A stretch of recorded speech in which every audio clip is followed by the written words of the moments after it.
এই নারী নির্যাতন। আজকে যারা মেয়েদের গা থেকে বোরখা খুলতে চাইছে, বাসে উঠলে আমার মা বোনেরা আগে ছিল অটো, এখন এসছে টোটো, দেখতে সাইজে ছোট কিন্তু কাজে দেয় বেশি, মেয়েরা চড়েও খুশি। আমি এখানে দেখলাম টোটোতে নতুন করে একটা জিনিস লাগানো হয়েছে, টেকারের মতো পিছনে আর একটা পাদানি লাগানো হয়েছে, যেটা হাওড়া জেলার টোটোতে এরকম নাই। জি, তো যাই হোক, তো আমি ওই টোটো দেখলাম, টোটোতে এখন, আগে তো অটো করে লোক যেত, এখন টোটো করে আমার মা বোনেরা যাচ্ছে। কথা ঠিক না বল? মনে রাখবেন, এই টোটোতে কোনো যদি মুসলিম মেয়ে ছেলে তিনি যদি হেজাব মেনটেন করে টোটোতে ওঠেন, তাহলে আপনি শুনলে অবাক হয়ে যাবেন, অন্য কেউ যারা এগুলোকে খারাপ মনে করে তারা নাকে কাপড় দেয়। কথা বুঝতে পারছেন না? তারা এটাকে নাকে কাপড় দেয়, তারা মনে করে আমার কাছে মনে হয় কোন আফ্রিকার জঙ্গল থেকে মনে হয় কেউ এসে গিয়েছে। আপনারা জানেন, যখন ইসলাম কেরালে সর্বপ্রথম আসে 7ম শতকে, নবীজি ওইদিকে নবুয়াত পেয়েছেন, আর ভারতের সাথে আরবের ব্যবসায়িক সূত্রে বহুত আগে থেকে যোগাযোগ, জাহাজে করে তারা ভারতে আসতেন, এসে এইখান থেকে তারা মাল ম্যাটেরিয়াল নিয়ে আরবের মার্কেটে বিক্রি করতেন, আরবের মাল ভারতের মার্কেটে বিক্রি করতেন।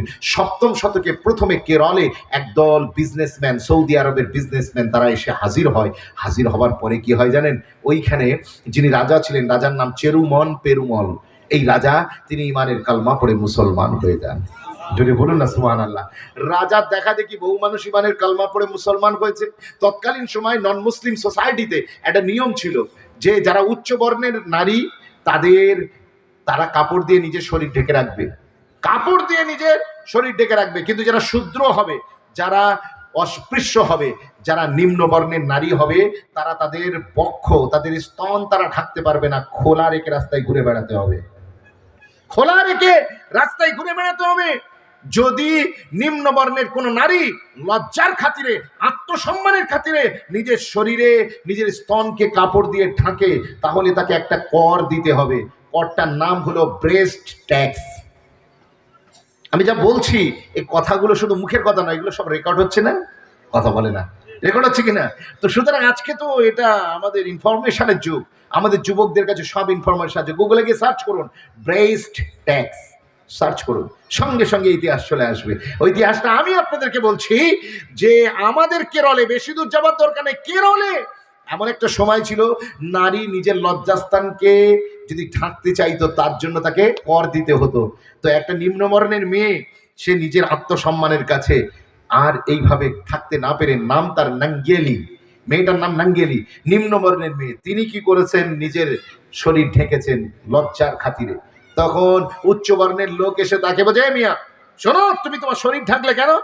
বলছে এটা আমার শরীর, আমি শরীরকে ঢাকবো, তুমি বলার কে? বলছে না, রাজার নিয়ম আছে, শরীর ঢাকলে নিম্নবর্ণের মেয়েরা, স্তন ঢাকলে তাদেরকে কর দিতে হবে। যেই বলেছে, মেয়েটাকে বলছে কর দাও, মেয়েটা বলছে না আমি দেবো না। ওরা যখন বারবার পিড়াপিড়ি করেছে, মেয়েটা বললো ওয়েট অ্যান্ড সি, আমি আসছি, বলে ঘরে গিয়েছে।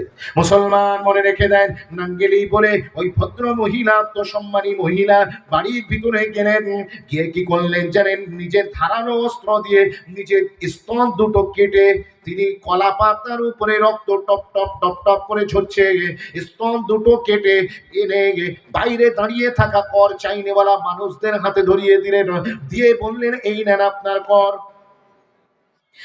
নওজোয়ান তরুণেরা, কিতাবের ভিতরে এসে রিপোর্টিং এসছে, মেয়েটা যখনই নিজের স্তন দুটো কেটে ফেলে, তাদেরকে এটা উপহার দিয়েছেন, দেবার সাথে সাথে অতিরিক্ত ব্লিডিং এর কারণে মেয়েটা নাঙ্গেলি মারা যায়। স্বামী কি করলেন? মেয়েটাকে সৎকার করা হচ্ছে, আগুন দিয়ে যখন জ্বালানো হচ্ছে, স্বামীর নাম চিকু নন্দন, তিনি বললেন আমার বিবির উপরে এই জুলুম, এই অত্যাচার, আমরা শুধু নিম্ন বর্ণের হবার কারণে। সঙ্গে সঙ্গে তিনি নিজে, স্বামী বিবির ভালোবাসায় জ্বলন্ত আঙ্গুরে, জ্বলন্ত আঙ্গারের ভিতরে তিনি নিজেও ঝাঁপ দিয়ে তিনি আত্মহত্যা করে মারা গেলেন। বিশ্বাস করুন, কেরলের সরজমিনে বিরাট বড় আন্দোলন শুরু হলো।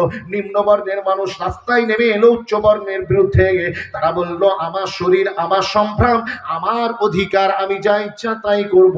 আর সেই সময়তে মুহাম্মদ আরবি দ্বীন কেরলে প্রবেশ করেছে, যে দিন আমার রাসূলুল্লাহ আল্লাহর কাছ থেকে নিয়ে এসেছেন। আমার আল্লাহ বলেছেন যদি কোনো নারী নিজের হেফাজত করে, আমি আল্লাহ কথা দিলাম, আমি আল্লাহ তাকে জান্নাতে হেফাজত করব।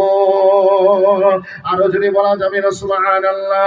এ নওজোয়ান তরুণেরা, ভারতবর্ষে ইসলাম তরবারির জোরে নয়, আপনার এক শ্রেণীর মানুষের অত্যাচারে জর্জরিত হয়ে ভারতের নিম্নবর্ণের মানুষ তারা আত্মসম্মান ফিরে পেতে, নিজেদের একজন হিউম্যান হিসেবে, মানুষ হিসেবে মর্যাদা ফিরে পেতে ফাটাফাট ইমানের কালমা পড়া শুরু করে দিয়েছে। আজকে সেই দিন যারা আমাদের ভারতের মেয়েদের আপনার কি বলে স্তন থেকে কাপড় কেড়ে নিয়েছিল, আজকে তাদের উত্তরসূরিরা আমাদের মা বোনেদের গা থেকে বোরখা কেড়ে নিতে চাইছে। কথা বুঝতে পারছেন? শুধু সময়ের পরিবর্তন, উদ্দেশ্য একই, নারীকে রাস্তায় বের করে তাকে লুটে নাও, তার ইজ্জত সম্ভ্রামকে রাস্তায় মিশিয়ে দাও, দিয়ে তারপরে চা খাও, ফের ভাঁড় ফেলে দাও। কি কথা বুঝতে পারছেন না? জি, মনে রাখবেন, হাতে ধরে বলে যায়, আপনি যদি একজন নারী হন, আপনার ইজ্জত, আপনার সম্মান মোহাম্মদ আরবি যা দিয়েছেন আর কেউ দেয়নি। মনে রেখে দেন, মহাত্মা গান্ধীর কথা বলতে আমি এত দূর এসে পৌঁছে গেলাম।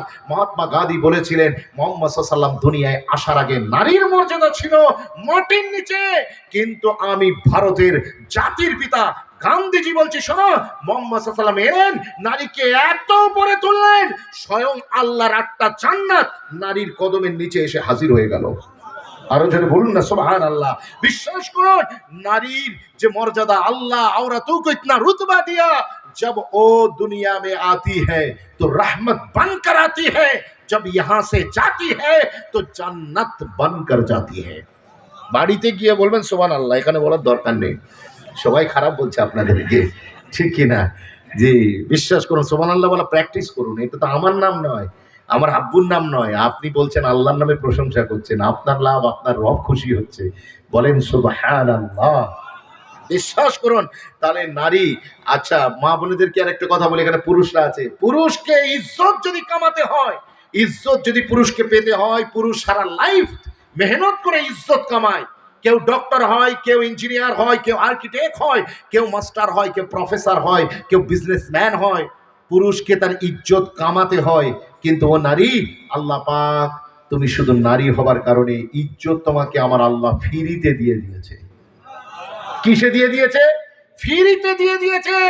আপনি দেখেন, আমি পুরুষ মানুষ, আমি মৌলী সাহেব আমার কথা বলছি, আমি আপনাদের এই মেমরি বাস স্ট্যান্ডে গিয়েছি, বাস ধরবো, বাসে প্রচন্ড ভিড়, আমি দাঁড়িয়ে আছি বাসে, আমার ওয়াজ শুনে এখান থেকে